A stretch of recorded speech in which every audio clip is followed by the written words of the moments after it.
Good morning, everyone. Welcome. We begin with something you'll see only in Newsday. Feeling the squeeze. Many Long Islanders are struggling to pay bills and keep food on the table. Today, we're talking with a single mother of 3 facing tough decisions as she works to balance her budget. Macy Eglund reports.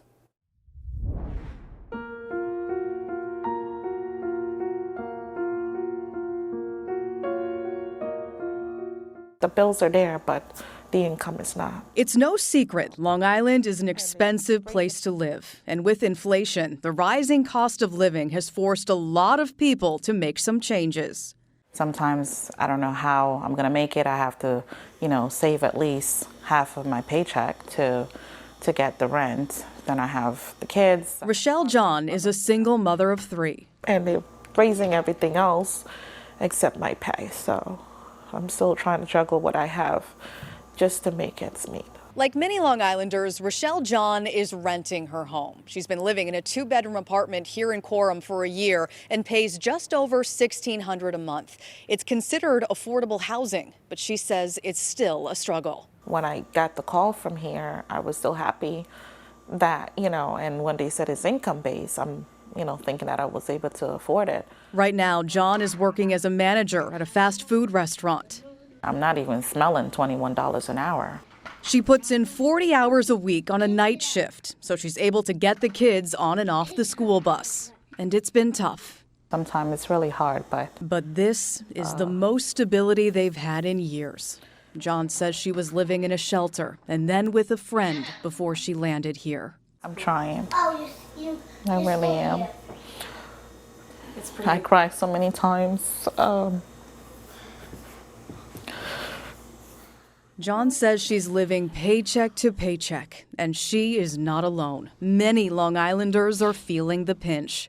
Based on the data analyzed in a 2022 study by the Suffolk County Legislature's Welfare to Work Commission, 1 in 5 Long Islanders are living below the poverty line. I have to use my credit cards in order to, get gas. And, if the food stamps is done, I have to use that to get the groceries. Sometimes I pay the minimum and, because I can't do it. So for now, she's forced to find a way to make it work, but grateful to at least have her own place with her kids and applying for higher paying jobs. Ideally, she says, in a hospital where she can help others and herself create a brighter future. I'm hanging in there until better can come. That's what I'm doing. For NewsdayTV, I'm Macy Eglund.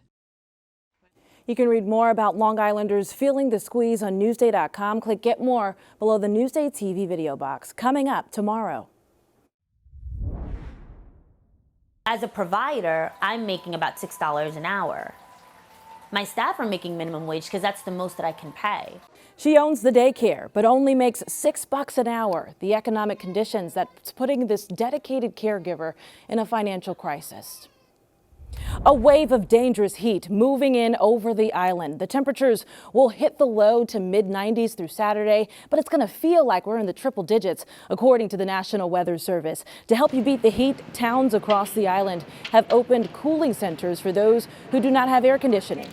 Beaches and pools are also extending hours. Swimming hours are extended today and tomorrow at state parks, including Jones Beach, Robert Moses, and Sunken Meadow. For cooling centers locations and more tips on how to stay cool, just go to Newsday.com. Click Get More below the Newsday TV video box.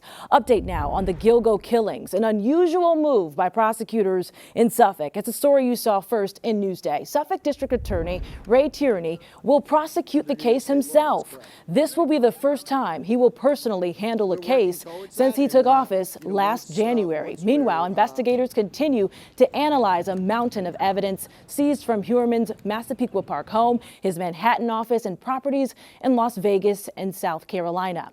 Massapequa Park Village has installed no parking, no stopping, and no standing signs near Heuermann's First Avenue home, trying to keep away gawkers. Police say they will issue summons. Heuermann has pleaded not guilty to murder in the killings of 3 women whose remains were found near Gilgo Beach in 2010. He's being held without bail and is due back in court on Tuesday. Newsday's team of journalists is working to bring you the latest on the Gilgo investigation. Read the breaking developments on Newsday.com. Click Get More below the Newsday TV video box. A search now for the man police say took a UBS Arena trolley for a joyride, crashed it, and let it burn.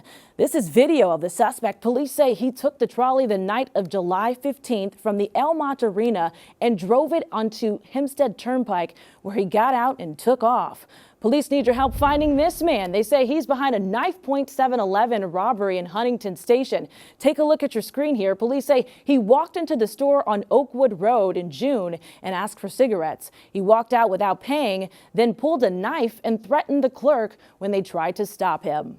Sports now in Rockville. What's Up on Long Island is brought to you by PC Richard & Son.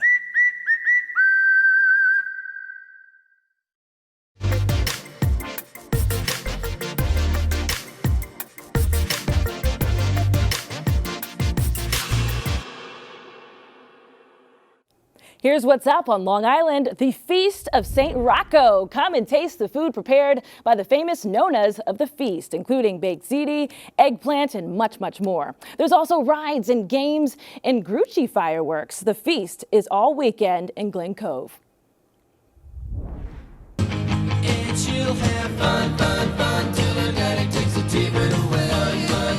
The Beach Boys are coming to Long Island. The concert features Mike Love, Bruce Johnston, and the familiar sounds of summer. It is Sunday evening at the West Hampton Beach Performing Arts Center. The Huntington Summer Arts Festival is wrapping up this weekend. The free outdoor music shows are Rain or Shine tonight, Saturday and Sunday evening at Hexter Park in Huntington.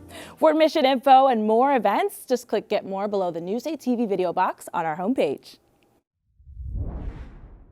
Get more of the stories you've seen on Newsday TV at Newsday.com. Plus breaking news, investigations, things to do, restaurants, and other Long Island news you can't get anywhere else. At Newsday.com, covering Long Island like no one else can.